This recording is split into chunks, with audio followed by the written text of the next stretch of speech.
मला एक विचारायचं दादा, तुला या म्हणजे या जो आहे तुझं कला क्षेत्र आहे जे ते तुला या कला क्षेत्रात किती वर्ष झाले, म्हणजे तुला आवड कशी निर्माण झाली?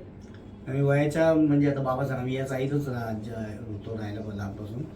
मी वयाच्या 6व्या वर्षापासून माती माझ्या हातात आहे. गणपती म्हणजे आता आणि तुझं जे स्टुडिओ आहे सर्वात फेमस त्रिमूर्ती स्टुडिओ, याची तू स्थापना कधी केली आणि तुला कसं सुचलं की हेच नाव म्हणजे जे आता त्या नावाने खूप फेमस आहे? असं त्रिमूर्ती नाव आहे. मी खूप वर्षापासून बघत आले त्रिमूर्ती स्टुडिओ नक्की काय म्हणलं. एक दिवस ना दादाला भेटूनच विचारेल म्हणलं की नक्की काय यायचं की.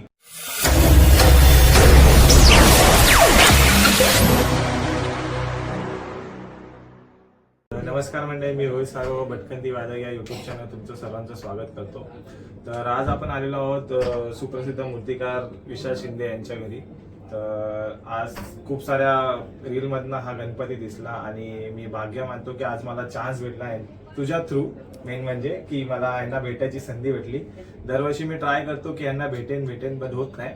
तर आज आपण त्याच मूर्तीबद्दल संकल्पना त्यांना विचारणार आहोत की नक्की काय आहे, कशी साकारली तुम्ही, काय आयडिया आली तुम्हाला.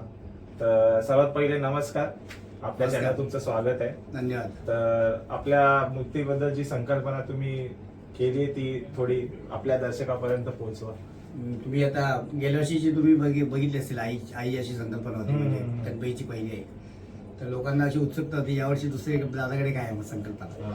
तर ती यावर्षी संकल्पना अशी थोडक्यात सांगतो, म्हणजे अशी त्याला काय स्टोरी नाहीये, एक स्वीट संकल्पना आहे. राजहंस आपल्या पिल्लांना नेहमी असं पंखांमध्ये घेऊनच फिरत असतं पाण्यात. ओके. तर त्याच्यावरून सुचलेली संकल्पना आहे ती. मग त्यात मी गणपती ऍड केला. गणपती पण ते पिल्लांबरोबर खेळताना दाखवलं मी. आणि तो पिल्लांबरोबर खेळत असताना एका पिल्लाची नजर त्याच्या गणपती बाप्पाने जे कानात डूल घातले त्या डुलावर पडले. आणि डुलाचा रंग असा लाल आहे, पण त्याला काय ते तरी त्याला असं वाटतं खायचा पदार्थ आहे त्या पिल्लाला. त्यामुळे तो चोचीने खायचा प्रयत्न करतोय. ती चोच त्या गणपतीच्या मानेला लागते आणि त्यामुळे गणपतीला असे गुदगुले होत आहेत. आणि ते गुदगुले तुम्ही बघू शकता, ते एक्सप्रेशन त्याला आलेले आहेत. आणि त्यामुळे असं तो पूर्ण ओव्हरऑल माहोल क्रिएट झाला की तो मस्त किलबिलाट तो चालू आहे, प्रवास चालू आहे तो स्वॅनचा. आणि तो खेळताय आणि त्याला ते गुदगुले होते, तो एन्जॉय करतोय सगळं. तो एवढा सिम्पल कॉन्सेप्ट आहे. आणि तो त्या अकॉर्डिंग त्याला ते डेकोरेशन दिलं आहे, तलाव दिलं आहे, दगडी पाषाण हे पाठी बॅकग्राऊंड दिलं आहे. मला एक विचारायचं दादा, तुला या म्हणजे या जो आहे तुझं कला क्षेत्र आहे जे ते तुला या कला क्षेत्रात किती वर्ष झाले, म्हणजे तुला आवड कशी निर्माण झाली? मी वयाच्या म्हणजे आता बाबा सांगा मी या चाळीतच होतो राहायला लहानपासून. मी वयाच्या 6व्या वर्षापासून माती माझ्या हातात आहे. गणपती म्हणजे आता बाबा बोलतात मी का तो काही शिकवलेलं नाही, असं मग गिफ्टेडच आहे तो. म्हणजे लहानपणापासून मी 6 वर्ष असतानापासून माझ्या गणपतीच्या ऑर्डर होत्या स्वतःच्या छोट्या छोट्या मंडळा म्हणजे लहान मुलांच्या. तेव्हापासून आता मी आता जवळजवळ आता मला 46 चालू आहे, म्हणजे 40 वर्षाचा अनुभव आहे गणपती. आणि तुझं जे स्टुडिओ आहे सर्वात फेमस त्रिमूर्ती स्टुडिओ, याची तू स्थापना कधी केली आणि तुला कसं सुचलं की हेच नाव म्हणजे जे आता त्या नावाने खूप फेमस आहे? आता कसं आम्ही तिघं भाऊ आहोत. ओके, म्हणजे हे अशी संकल्पना. माझा एक लहान भाऊ आहे भूषण, मोठा भाऊ आहे सुनील, आणि मी मधला आहे. आमची पहिले त्रिमूर्ती गणेश चित्रशाळा जेव्हा चाळीत करायचो तेव्हा त्रिमूर्ती गणेश चित्रशाळा होती.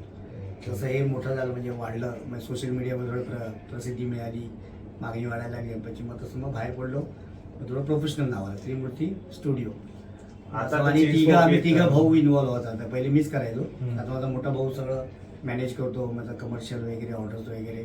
आणि छोटा भाऊ काय रॉ मटेरियल आणून द्यायचं होतो. मतलब त्यामुळे आम्ही त्रिमूर्ती असं त्रिमूर्ती नाव आहे. मी खूप वर्षापासून बघत आले त्रिमूर्ती स्टुडिओ नक्की काय म्हणलं. एक दिवस ना दादाला भेटूनच विचारेल म्हणलं की नक्की काय यायचं की नाव तर खूप मोठं आहेच. माझे स्वतःचे मित्र जे तुझ्याकडनं ते छोटे छोटे पैसे असतात ते पण घेतात.